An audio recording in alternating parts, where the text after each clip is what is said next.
May twist pa tayo. Meron pa tayo mamayang hidden. Tumayo ka naman, Ash, para ano. At dahil dyan, Ash, ano may iaabot ang bulok na bunga? Kakainin natin tutura niya. Kakainin natin tutura. Pagod ako na bulis ako ng tumiga. Hindi ka sari, Ash!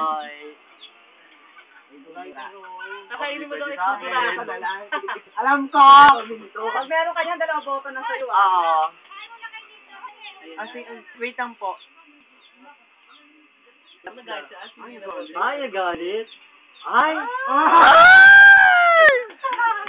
Dahil ikaw na unang bumoto. Ang katanungan. Baliwanag ka dito. Ang kaliwanag. Ay, saan dapat nagpeta niyo ako dyan? Ano? Binigay ko yung boto, yung para, ano ba tawag doon? Yung anong bulok na bunga. Kasi alam ko si Pinoy, kaibigan ko na sa kanya. Marami lang talagang naiingit sa akin kasi alam nila ako yung pangalawa sa pinakamalaki kay Bibi. Kaya ang gusto ko manalo si Aris o kaya si Pino